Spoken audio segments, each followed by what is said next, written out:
اچھا جی سر. سر جی، میں آپ کو سال 1.5 سال سے سن رہا ہوں تقریباً. جی کہاں سے کال کیا آپ نے ندیم صاحب؟ کہاں سے کال پاکستان فرمایا؟ ملتان سے. کہاں سے؟ پاکستان ملتان سے. ملتان. بہت ملتان سے. ملتان بہت ٹھیک ہے جی. زبردست. جی جی. اچھا، تو یہ جھگڑے جو اختلافی ہیں وہ تو ختم ہوں گے نہیں. ٹھیک ہے نا جی. جی تو مجھے یہ شوق ہوا کہ میں کچھ اپنے طور پہ تحقیق کروں. جی سر. ٹھیک ہے جی.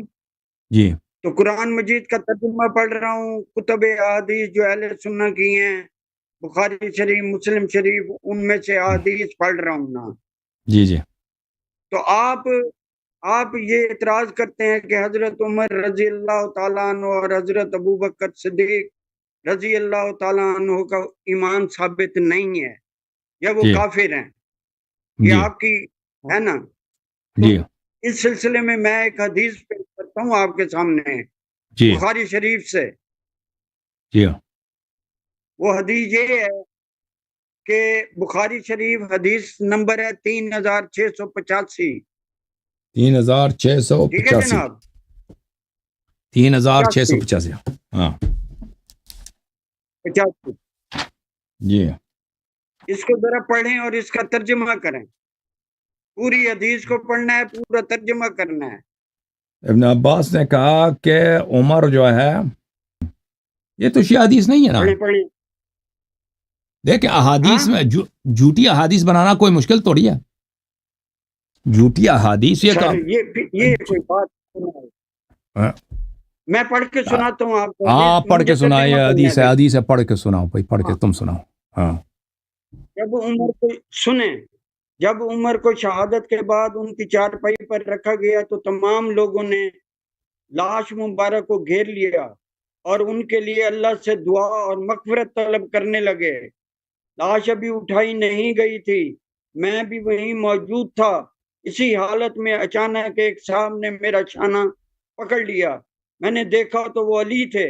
پھر انہوں نے عمر رضی اللہ تعالیٰ عنہ کے لیے دعا کی اور ان کی لاش مخاطب کر کے کہا، آپ نے اپنے بعد کسی بھی شخص کو نہیں چھوڑا کہ جسے دیکھ کر مجھے یہ تمنا ہوتی کہ اس کے عمل جیسا عمل کرتے ہوئے میں اللہ سے جا ملوں. اور اللہ کی قسم مجھے تو پہلے سے یقین تھا کہ اللہ تعالیٰ آپ کو آپ کے دونوں ساتھیوں کے ساتھ ہی رکھے گا. میرے یقین اس وجہ سے تھا کہ میں نے اکثر رسول اللہ کی زبان مبارک سے یہ الفاظ سنے تھے کہ میں ابو بکر اور عمر گئے، میں ابو بکر اور عمر داخل ہوئے، میں ابو بکر اور عمر باہر آئے. دیکھو بھائی یہ حدیث قرآن کے خلاف ہے. یہ حدیث قرآن کے خلاف ہے. اب سن لو. دیکھو رسول اللہ صلی اللہ علیہ وسلم کی حدیث ہے، انت منی بمنزلت ہارون من موسیٰ. آپ کی منزلت مجھ سے وہی ہے جو ہارون کا موسیٰ سے تھا. کیا بنی اسرائیل میں موسیٰ علیہ السلام کی امت میں کوئی ایسا شخص ہے کہ ہارون تمنا کرے کہ اس کی عمل، ہارون علیہ السلام کے عمل اس جیسا ہو، یعنی اس کے عمل ہارون سے بھی بہتر ہو؟ یہ ہو سکتا ہے؟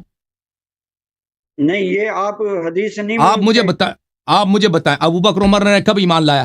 بڑھاپے میں کلمہ پڑھا نا، جوانی میں تو نہیں پڑھی نا. ابو بکر عمر کی عمر کس میں گزری ہے؟ اسلام میں گزری ہے یا کفر میں گزری ہے؟ کفر میں گزری ہے نا. یہ تو بڑھاپے میں مسلمان ہوئے تھے. ابو بکر عمر کب مسلمان ہوئے؟ اور بڑھاپے میں مسلمان ہوئے نا. اچھا تو پھر آگے چلیں. آگے نہیں چلے نا. آپ سنیں نا، میں آپ سے بات کر رہا ہوں. میں کہہ رہا ہوں یہ حدیث جو ہے یہ باطل ہے، جھوٹ ہے.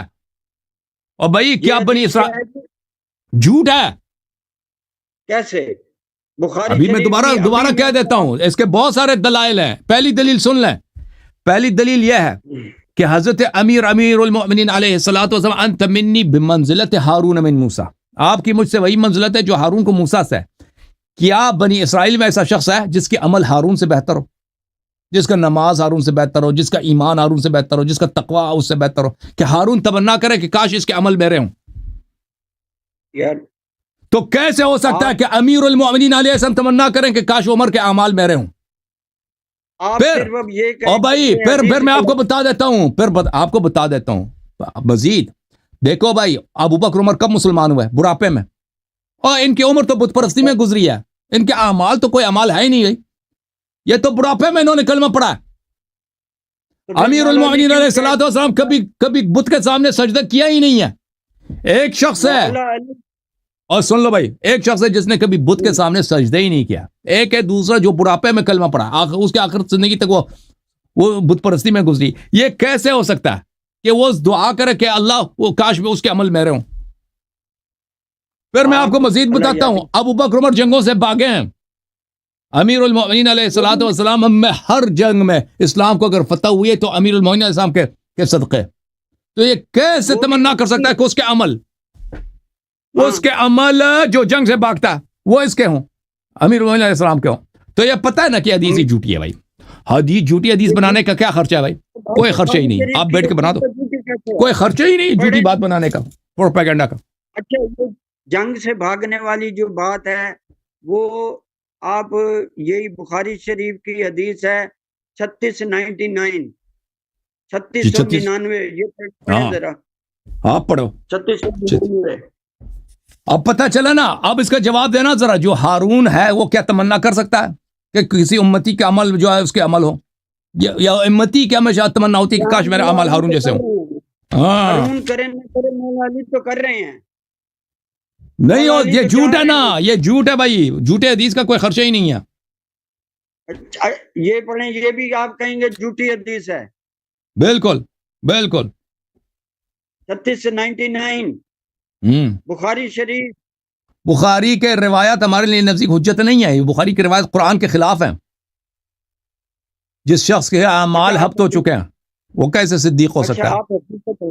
حدیث تو پڑھیں، حدیث جھوٹی ہے بھائی، آپ کو پتہ ہونا چاہیے، یہ شیعوں پہ حجت نہیں یہ باتیں، وہ بھی جھوٹی ہے، وہ بھی جھوٹی ہے، پھر سچی کیا ہے؟ بالکل سچی ہے، قرآن سچی ہے نا، انت منی بمنزلۃ ہارون من موسیٰ، یہ متواتر فریقین نے اس پہ فریقین کی روایات ہیں اس پہ، ٹھیک ہے نا؟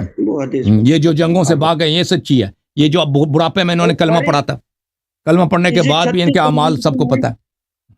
آپ جیسا کٹر رافضی مصر سے اٹھ کے مدینہ گیا ہے اور اس نے حضرت عثمان رضی اللہ تعالیٰ عنہ کے متعلق سوالات کیے ہیں، یہ 3699 حدیث پڑھیں نا آپ میرے عزیز، میرے بھائی، آپ کو پتہ ہونا چاہیے۔ دیکھ ابھی اگر میرے پاس یہاں پہ کوئی ہندو آ جائے، اپنا کتاب نکالے، اس کا کتاب کا نام ہے گیتا، اس میں دیکھو یہ اس میں تو لکھا ہے، اس میں دیکھا شیوا جی کا کیا بات ہے، شیوا جی آسمان میں نیچے ہے، وہ رزق دیتا ہے، روزی روٹی دیتا ہے، اس میں لکھا ہے گائے آپ نہیں کھا سکتے، تو میں کیا کہوں گا؟ میں کہوں گا کہ یہ جھوٹ ہے بھائی، ہاں ٹھیک ہے نا؟ اب بھی آپ بھی جو ہے نا، او بھائی آپ شیوا جی لے کے آئے ہیں، شیوا جی کے کتاب کو لے کے آئے ہیں، او بھائی آپ جو وہ کتاب لے کے آئے ہیں جس پہ ہم ایمان نہیں رکھتے، کہتے اس میں تو یہ لکھا۔